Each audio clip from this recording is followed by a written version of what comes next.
Hello again, YouTube fans. Welcome to today's video. I'm going to try and keep this brief, short, and right to the point. On today's video, the topic of today's video is Selectmen buying loyalty. So you're going to say, what does that mean? I'm going to explain that. And this is actually truthful information and stuff that has happened in the past, so it actually already exists. So it's nothing new. It's just, unfortunately, the way the town and the Warren Board of Selectmen and it operates. So I'm going to start briefly with what prompted this discussion. So myself, in 2015, I ran for a seat on the selectmen in the town of Warren, Massachusetts, and so did past selectman James Gagner. The issue was we had different views. He had a view. He liked the police chief and liked the police department. Me, I liked the police department but didn't like the chief, and I wanted to make a difference to help clean up the town, and unfortunately the head of the snake at the time was the chief of police, and I had people that supported me that didn't want the chief there. So what has now happened in all these many years later in social media and town records is the topic of today's lesson, which is buying loyalty. Now, what does that mean? So the issue was on James Gagner's Facebook page were the Warren police officers, and they supported him for chief. So what ended up happening is when James Gagner won, and the issue was the following year was the police chief's appointment was up for renewal. It turns out that Mr. Gagner, obviously who had a pact or a plan with the former chief of police, Bruce Spiewakowski, ended up giving him a pay raise, which in legal opinion is possibly a financial bribe. And that was promised. That why the election in 2015 was fraudulent was because the town and its town employees, including the employees of the Warren Police Department at the time, had to make sure that James won in order for the police union and police officers to get raises. So basically it's exactly what it is. It's a financial bribe, and that's the reason why we're having this discussion today. So when the chief's contract, the police chief contract it is, was renewed, Gagner is the one in town records that agreed to a magical financial raise or increase in his pay. So moving on to December of 2018. So December 2018, the former chief of police, Bruce Spiewakowski, again, with a 3-year contract, the two selectmen who are Dario Nardi and John Nason did not want to renew the chief's contract. It was only Selectman Marc Richard wanted the chief to stay and was doing what he could to make the chief stay, to keep the contract or renew it. So it turns out that has another interesting twist in it. So on December 10, 2018 is when I informed the Warren selectmen and employees of the municipal building that there was a social security number breach. And it was on this day, on 12/10/2018, that Selectman Marc Richard assaulted me in your selectman's office in front of Becky Acera. Now, why is that relevant? It's relevant because this is the audio CD from the Town of Rutland Regional Dispatch. And the answer to the question is, on this audio recording is your former chief of police, Bruce, informing the dispatch that he had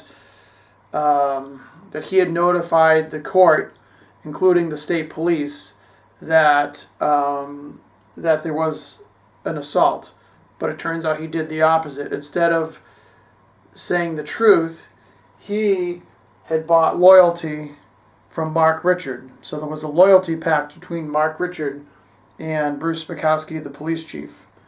And it turns out what happened is in the police report and on the log entry, it shows that 2 minutes after I was assaulted, Marc Richard phone called Bruce Spiewakowski and admitted the whole story that he had assaulted me. So how this all has relevance to buying loyalty is that Marc Richard admitted to Bruce in the Warren police records that he assaulted me. But it turns out in return for that, which is, as I said, almost like a financial bribe, is that Bruce then discussed with Marc and said, or Marc, it was the other way. Marc said, well, you created the Social Security number breach, and then Marc assaulted me. So in other words, so they each them two pacted together and covered up the whole entire thing. So in other words, Selectman Richard covered up Bruce on the Social Security number breach, and then Bruce covered up the assault from Marc Richard to me. And that is all about buying loyalty. Because remember, in December, Marc was the only one, Selectman Marc Richard was the only one that wanted to renew the chief's contract. So the answer to that was the loyalty a personal benefit for Marc, which meant covering up Marc's criminal activity, and then also Marc covering up the criminal activity of Bruce, the chief of police. So moving along, we're now in October of 2019. So recently, if the public's not aware, there was a contract renewal for the fire chief for Adam Lavoie. It's alleged that he got a $17,000 increase magically out of the blue for his recent contract. Now, my personal opinion is, I know Adam Lavoie. He's a very good hard worker, very good in-town employee. Never had any issues with him. Don't plan on never having any issues with him. And I had at one time at a selectmen's meeting had supported that he deserved more money. So I have no pros or cons about his increase. But moving along to the next person, which is current acting chief Gerald Millette. Information that I had received from residents is that allegedly he was at $70,000 as the sergeant of the police department, which that position is not a police officer and not a union employee. You are management of the police department. So you have the chief of police, and then you have the sergeant, are the two managing people of the police department. So it's now alleged that within 30 days ago or so, maybe 60 days ago, just being a sergeant going to acting chief, not even being the real chief, he went from $70,000 immediately to $91,000. It turns out I don't have any evidence of this, but it turns out that is apparently what the selectman's office is telling people that Gerald Millette is at. So that's a $21,000 increase in under 60 days.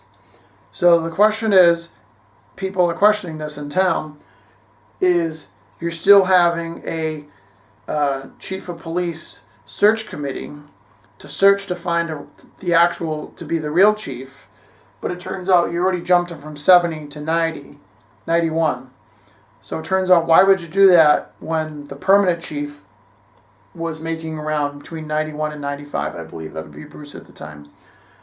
And then the question is, what were the qualifications of Gerald Millette to be acting chief? But part of the answer is, when Bruce resigned, he informed the selectmen that he had already appointed Jerry the acting chief, which in my opinion, according to this whole circle of cover-up of criminal activity, personal benefit, and buying loyalty, all comes back to the same answer, is damage control. Is when Bruce leaves, he needs somebody, and the cops need somebody in the union, in the actual officers themselves, need somebody in charge of damage control. So it's obviously in the town's public records now that Bruce appointed Jerry as the acting chief, and then the selectmen just acted upon it. So one is the qualifications for him to be permanent chief or acting chief, and then the other one was what is the motive of giving him $21,000 at a whack at one particular time. And specifically, we're not talking about other people buying the loyalty. We're talking about the selectmen buying loyalty to just what's here. So the next question is, who's responsible for the buying loyalty matter?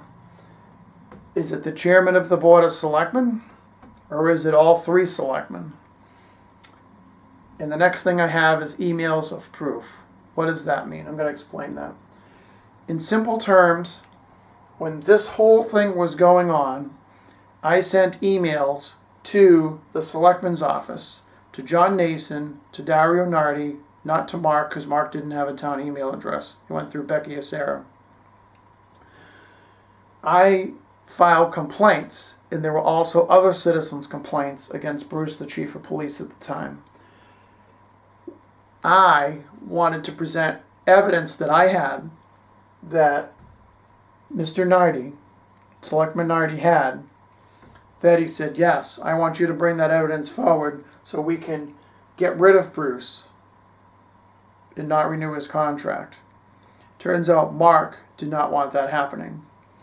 So we already have a recent case from December 10, 2018, where Selectman Marc Richard and Bruce Spiewakowski bought the loyalty from one another by actually covering up criminal activity at taxpayers' expense. Now here's the problem.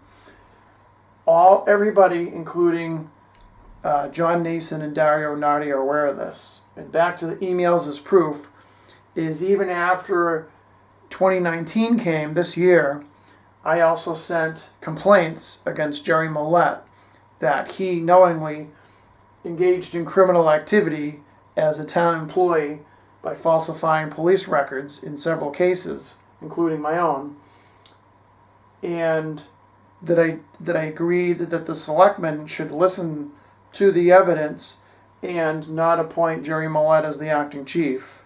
And it turns out the three selectmen apparently did in fact appoint him as acting chief, knowing that I had already informed the town that there's already criminal activity that had already been done, and there's also cover-up of criminal activity.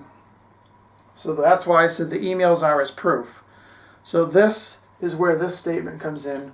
Who is responsible for the selectmen buying loyalty? The answer is it the chairman or is it all three of them?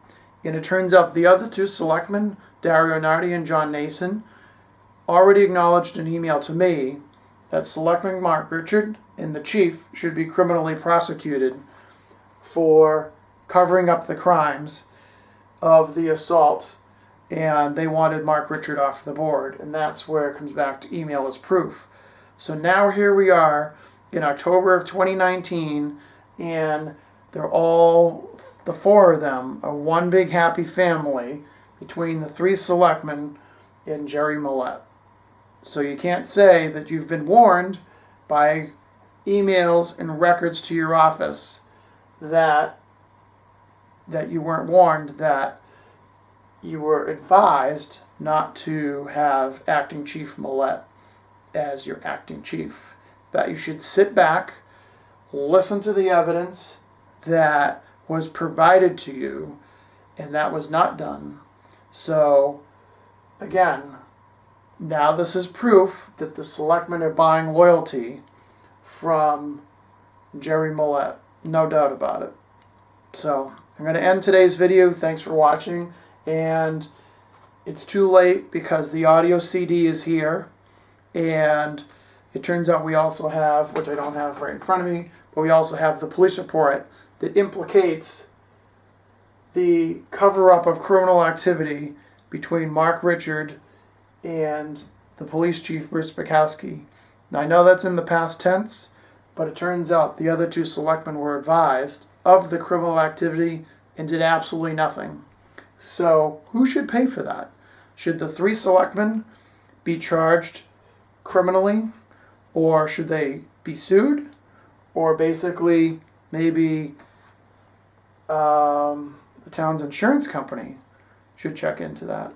But either way, if you agree with this and you understand this simple concept about selectmen buying loyalty from the police chief and the acting police chief, then you should go to your selectmen's meeting and advise them that you saw this video, and it turns out in part 2 of this particular series, Selectmen Buying Loyalty Part 2, I will actually show the Rutland Regional Police records, which are also the Warren Police records, and I might allow you to listen to some of the audio recordings of this CD that implicate that Marc Richard and the other two selectmen now have covered up the crime between Bruce and Marc.